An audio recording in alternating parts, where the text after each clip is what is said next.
Welcome to Workworld Adventures, where we explore the fascinating careers of everyday people. Hello, beautiful people. I'm Jimmy Man, and welcome once again. On this episode of Workworld Adventures, I've traveled to sun-soaked Tucson, Arizona with my friend and special guest host, Emmy-nominated journalist Lindsay Ford, to catch up with the musical group you've come to know as the Bad Boys of Reggae on one of their tour stops.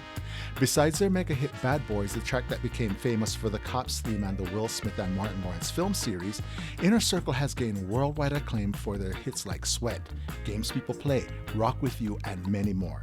Today we're sitting down with these reggae pioneers to hear about their early beginnings on that beautiful island of Jamaica alongside other legends like Bob Marley and Jacob Miller and their rise to international stardom. Join me as we go in the circle with Inner Circle. I want you to tell everyone inside. When I say inner, you say circle. Inner, inner. When I say back, you say boys. Back. When I say inner. Hi, I'm Lindsay, And I'm Jimmy. and we are here with Inner Circle. And they are a multi-talented reggae band. They're also known as the Bad Boys of Reggae. And we're interviewing them here today. How are you guys? Cool. Great. So far, we're doing good. What's been like the biggest challenge for you guys so far? Biggest challenge so far has been AC on the bus. This particular tour. Is that what the driver or the engineer was checking out? Yep. I know everything else is just really routine. When people see you guys, they see you on stage doing all this amazing music, and they think like, oh my God, like it looks easy, or like this is fun. You know, can we talk about just the challenges of being musicians? The glamour is 2 hours a night. Once we get off stage, might have a little relaxation time, but the minute we get up, it's back to work. As Lance say, you get 2 hours, and the public that's what the public see, 2 hours. But within that 2 hours, is maybe a whole 3 weeks to a month of rehearsals that come before that. You know what I mean? Usually 6 to 8 hours a day. That, you know what I mean? Unfortunately, the public don't get to see that part. They just get to enjoy. So, knowing the history of Inner Circle and the band and your music, and when you're playing live, it changes all the time. And one would think that, how many years have you guys been together? Let's talk about The that. band has been together 55 years. 55 years. The band started a long time ago. Yeah, the band started. It started with the Lewis brothers. Yes. And the Lewis brothers and a few of their school friends, guys from Jamaica College at the time, started in a circle. And in 73, I mean, there was a difference of opinion in which direction they wanted to go. So some of the guys broke off and formed another group called Third World. And the Lewis brothers got Jacob Miller and myself and decided that we're gonna do this thing in a different direction. We're gonna become a recording band. You know what I mean? Make our own records, put out our own records and do all that kind of stuff. So that's when that part of it all started. Before that, we were playing top 40 music. Inner Circle was playing top 40 music, like any other young band coming up. So that's where it started. But with Jacob Miller at the time, and we were very fortunate because we tapped into the vibe of what was happening in the country in Jamaica. I've seen pictures, press pictures with Jacob Miller and Bob Marley. So were they friends, good friends, acquaintances? What was the relationship to your knowledge? Yes, they were. The point was that I have worked with both those people, both of them. I worked with Bob Marley, I've worked with Jacob Miller. You have to understand, Bob Marley is not an easy person. He doesn't let people in very easily. But Jacob Miller is a people person. even if you're stiff, Jacob will have a way of breaking that down. He has a way of breaking the ice. You know, so Bob embraced him because what happened, you have to remember, Bob started touring more and more. So Bob was not in Jamaica at that time. And with songs like Tenement Yard, Tired for Liquid in the Bush, Jane and Our Sister and all those things. Those were the pop. So Jakes became, you know what I mean, and the people call him Jacob Miller, the people's singer. You know, so he was in touch with the everyday people of the country. And when Bob came back and saw that, you know, Bob embraced that. So yes, Jacob and Bob became very good friends. As a matter of fact, at the time of Bob's death, there was a massive tour in the works that was going to be Bob Marley Inner Circle. It never happened because Jacob died right before the tour happened. And that was 74. 1980. 1980. Okay. 1980. Jacob died 1980. Bob died 81. Wow. Yeah. So you've been with the Lewis brothers since 73, you said? About 74, yeah. Okay, and then Lancelot, when did you? 85. 85. So how did you come into the circle? Pun intended. Just built the studio and wanted to hear a live sound, live drum in the studio. A friend of ours put us together, went up, started recording, and then a show came up and did a show, and that was it. History. Yeah. And Scatter. Well, so I get involved though. It's like Ian writes a lot of songs. He's the one who wrote Sweat and Bad Boy. Okay. So he wrote a lot of songs. He had a friend. He asked a friend of his if he knows anybody could do these demos for these songs. That's back in about 95. I was living in Texas at one point, and his friend is from Texas. To him, say, "Yeah, man, you know, Bridget, I can. Him not do nothing, you know, cause him used to sing in clubs in Texas." I said, "Nah, you know, you can check him." So they linked me and asked me if I could do the demos for him, and that's how I get involved. I come up, started to do the demos, and then go, cause I had a group in Jamaica, and I went back to my group and keep coming. Anytime he had a song, I come back, go and come back, go and come back. And for some reasons, they were changing lead singer, and I happened to just be there.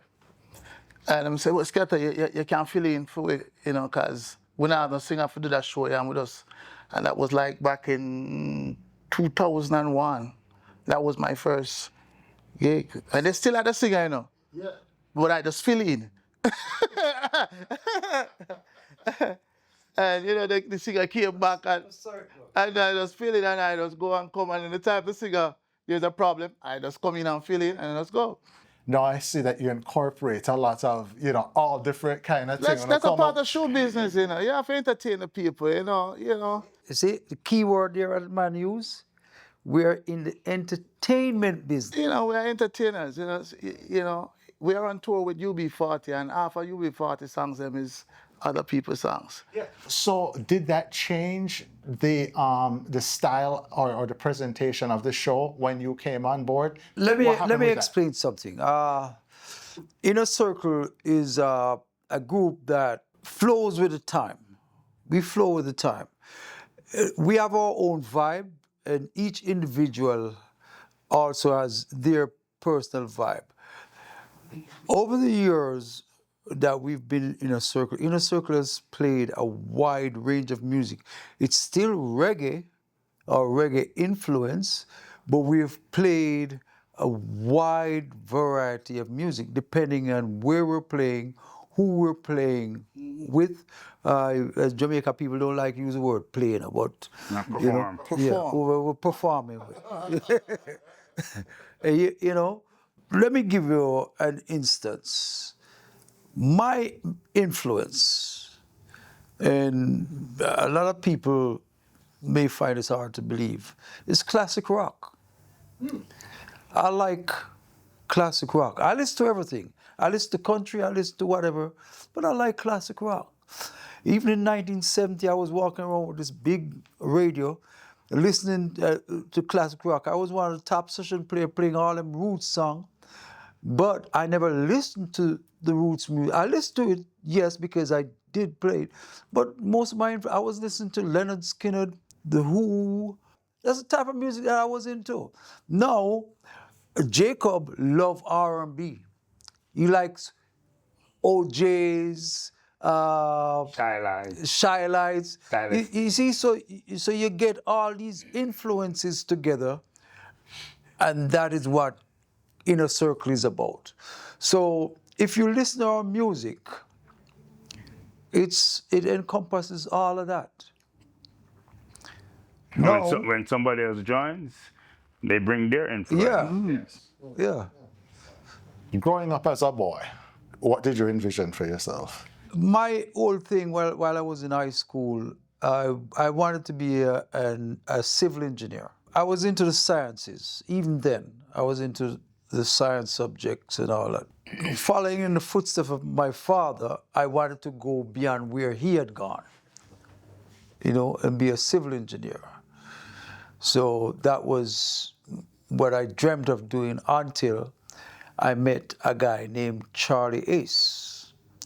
Charlie Ace is a man, I don't know if you've read all these books in Jamaica, and you see a thing called Swingerling Records, the first mobile record store ever that I know of. First, Charlie Ace, I met that man. He came to this high school looking for a keyboard player. He was directed to me. At that time, I didn't play keyboard. No, I didn't play. I was a trombone player. I played trombone with the school band. I knew a little bit about keyboards, but yeah, I was a trombone player with the school band. He was directed to me, so I said, hey man, all the keyboard players left. He says, no, I need a keyboard player. I can play trombone. He said, oh no, we have the best trombone player in Jamaica. And they did have the best trombone player. They had Vin Gordon.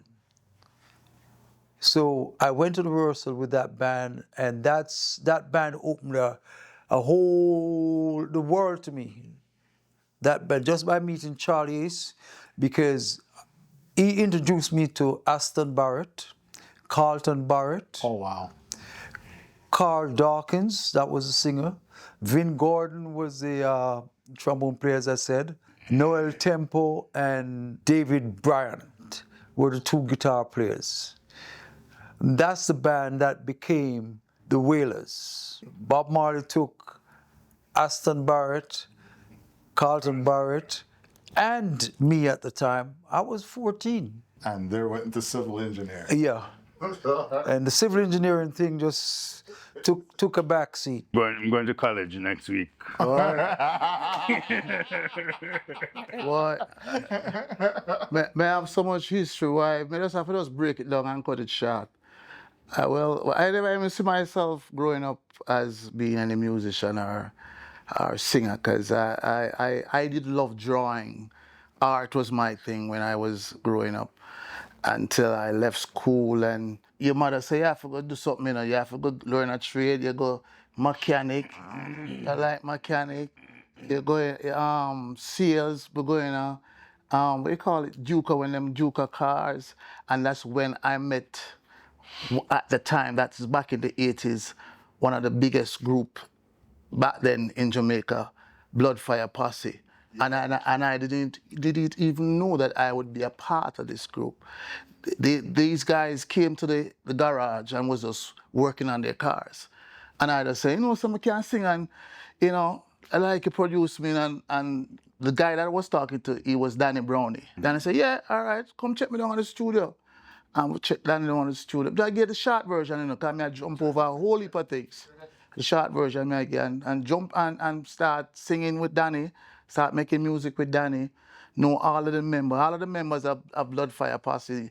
This group used to sing. We had songs like "Get Flat," "Rubber Up Soldier," right? "Rubber Up Soldier," "Are You Ready?" What about songs Bloodfire? They were signed to CBS one time. They were signed to Sunsplash management. Sunsplash, we used to keep Sunsplash all over the world. I started working with Danny until their lead singer left. Their lead singer introduced me at the time to Boris Gardner, you know, because I wanted to sing, and Boris take me under his wing and take me all over the place, and you know, and I started to singing in the hotels. They went on tour in Europe. They had a long tour in Europe, and they went on tour. Where they came back, I heard they were looking for me, you know, and they came to the club, and they said, somebody came here looking for me. And I said, oh, some guys. And they said they was going to come back because I sing in the night. I rehearsed the days and sing in the night. So they said I was coming back. So when they come back, they say, you know, so we're going to need a lead singer to come sing. I'm say, yeah, me if come sing in a Bloodfire? Come say, yeah, man, we have a tour next month, man. And apparently, I had just gone to the embassy and get turned down, you know. And the man said, we have a tour next month, you know. And them need a lead singer at the band. So you are the only person who could have think of it because you do all of stuff. And you still don't have a visa. I'm not on a visa. Man, said, no, man, don't worry about it, man. I'm say the man, them take my passport and carry go to the embassy, you know. And get me. The people, they never see me. They just take my passport and me come back with a visa and my passport for the first time. You know, and so me start singing Bloodfire in 87. It was ordained that they were singing with that big group like this. Because it's like I was thrown in the deep end. When I saw 30,000 people, I froze, you know. When I saw at Sunsplash, when Sunsplash was in Jamaica, Catherine Hall, and I saw 30,000 people. Because I was singing in clubs with 100 people, 200 people, you know. And when I said 30,000, when I look and I said 30. What was that like? Was it like an adrenaline rush? Was adrenaline? You mean what you call it? What them call that? When you can't remember what we sing, say? You can't remember the song. And go blank. Yeah, your mind go blank. Cause Stage fright. yeah. It's not even a stage fright, but it's a thing that, you know, for the first time when you're not used to that, Yeah. and you witness it. It's a little bit shocking, but you know, fortunately, you learn to look past it. You know, and the bigger the crowd is, you can only see the first 20 rows. So after that, you really don't see anybody beyond that. You'll see a mass of people, and you work with that. And Lancelot, you real quick, yes. Mine wasn't that many avenues. Just like Scatter, I loved art. Yes. And that's where I thought I was going to be going until one day they had a competition at school. So who can play instruments? So I never played it, but I can play the drums. And my friend said, You never played it. no. And this guy had instruments, so we went over and we took all the guys from my class and formed a band called Future Wind. And Future Wind opened the very first Sunsplash. Oh, wow. And then from there, we didn't want to go into clubs because local people didn't see you. And we wanted to play for the locals. So we'd play in like the center, like at a roundabout, and the roundabout at a stage. Yeah. And nobody was using it. So we said, hey, we put a show on. We block traffic everywhere. And what we do, we just like get people from the high schools, all the girls from high school, come to our house, do find out who can sing, put them on the show, do a talent show. And we were pretty good for our age and kind of known, so we just kind of went from there. Then when we came to America, we meet within a circle. Incidentally, he mentioned Sunsplash. Both of them mentioned Sunsplash. And a lot of people don't know this, but before Sunsplash, there was Reggae, Sun, and Ting. The soft drink Ting was a sponsor. And that was a creation of Inner Circle. We created that because we got tired of playing in the theaters for these promoters, and at the end of the day, you wouldn't get paid.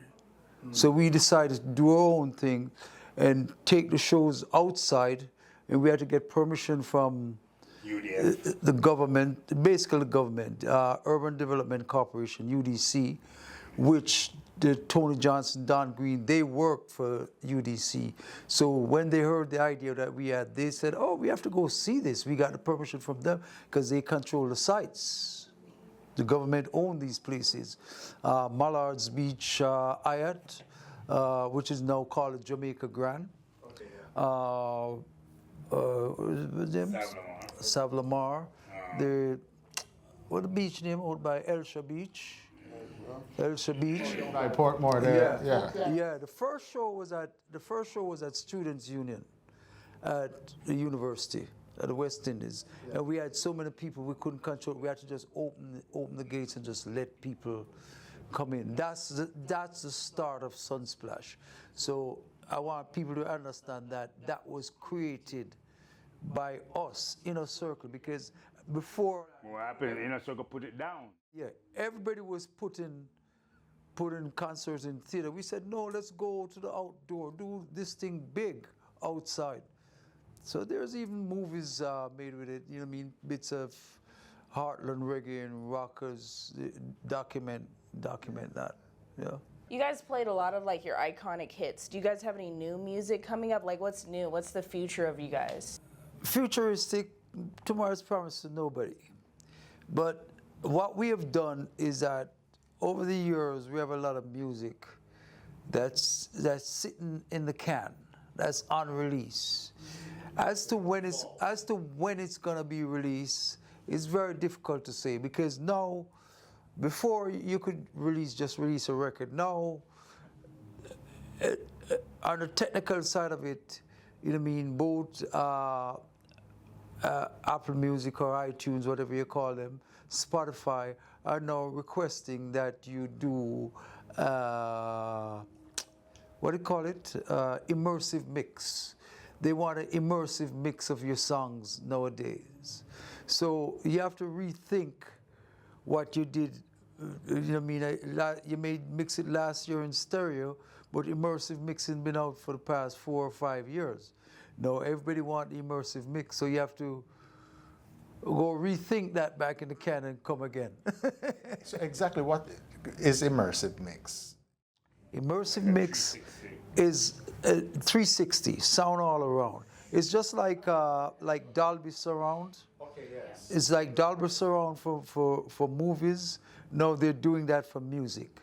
And the funny thing is that your earbuds that you get from Android and from Apple all have the capability of reproducing that. So the technology is there already in the marketplace. You know what I mean? It's just the end product now to catch up. So now I know you guys have the studio down in Miami. Is that something that is you adjustments that you have to make in the studio, or how would that work? You know, to adapt immersive mixing, and how complicated? You know, it is? we have basically converted one of our studios to be able to do that. So, you know, we should be on the way pretty soon doing that kind of stuff. Now, in saying that, it's good that we have your own studio. Yeah. But I remember the days when we didn't have a studio. We finished our album much faster.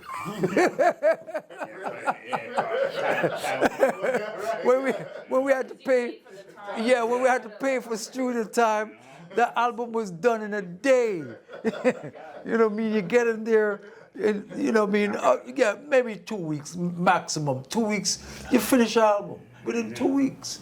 Now you're in the studio, you take 5 years. Too much inner circling going on. Like, too much different sounds and stuff. So I remember, I think, was it 2015 that you redid Tenement Yard with Chronics, right? That was a whole album with different artists. It's a whole album. It's like you had Tanya Stevens, you had Agent Sasko, you had Kabaka, you had so many people. It's the same track. It's a Tenement Yard. It's a modern version of Tenement Yard track, but with different artists doing their thing on it, which was very good. Did you think any more of that will happen in the future where you'll do some of those collaborations? I think so. We are always working with various people. We're even this band that's happening out there. We have a track with them. Yeah, we have a track with them. It was on their album actually. Okay. Yeah. Yeah. Okay, yeah. So now we know. I have to listen out for that one. Yeah. Any knowledge you want to drop? Advice to up and coming musicians. It's not really advice, you know. The thing is that the only advice I can give anybody, and it's straight up. Follow your dreams. No matter what anybody tell you, follow your dreams. You know what I mean? And remember this. Remember this. A lot of people say you're lucky, but I have a good friend of mine, a great philosopher, he's no longer with us, defined luck as L-U-C-K, L, labor, U, under, C, constructive, K, knowledge. Labor under constructive knowledge. So, know this music business that you want to get into. Know everything you can know about this music business. Because it's not just the glitter and the glamour, it's the business of music also. Were you guys ever screwed over in the music industry? Something like, damn, I wish I love the way you laugh at that one last night. It's sad though, but like Everybody gets that. Everybody gets that, which is why we own 100% of everything that we do. Because everybody do that. Especially your first formative years, you don't understand the business. You don't know what's going on. Yeah, when you guys know, like even us, as long as we've been in the business, you know what I mean, we never knew what was going on. And even people in the business for a long time, they don't know, because we've seen people make mistakes. It was successful, yes, but they could have had greater success. I'm talking about us. It could have even been bigger success if other people had done right. Yeah. And I feel like that hurts, because it's like when you're a musician, you put so much into it, and it's like that's like very, you know, you're creative. That's like a piece of your mind that you're giving away. We knew at the time, but we never felt like going against these people because everything was happening so fast. You remember when my boy put the MTech sweat and put on the flip side? Mistake. No, but those are mistakes that shouldn't happen. Those are mistakes that shouldn't happen, because what it does in certain places you can do it, certain places you can't do it. Certain countries restrict. There's rules against certain things. So you know what I mean. You have to be aware of these things. Know where you're going, what you're gonna do when you do something. You know. So would you recommend like up and coming artists to seek counsel, legal counsel? Legal counsel is always a must. Yeah. It's a must. Right. It's a must. And proper. At some point, you're gonna Hold on. Proper legal counsel, because this business, you can't get a personal injury lawyer to do music business. It doesn't work. Right, you have to have entertainment. It doesn't work. Yeah. All right. Yeah. Well, guys, I know, we thank you. We could talk about this, but we'll catch up again in Miami. We're coming for you. Yes. All right. Until then. Part 2. Yes. Continued safe travels. All right. And I hope the AC work all the way home. All right. Blessings. Give thanks.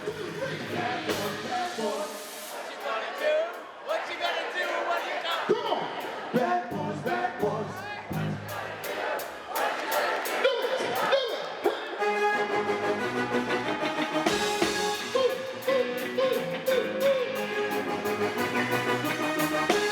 All my bad boys. All my rude girls. Thanks again for joining us today.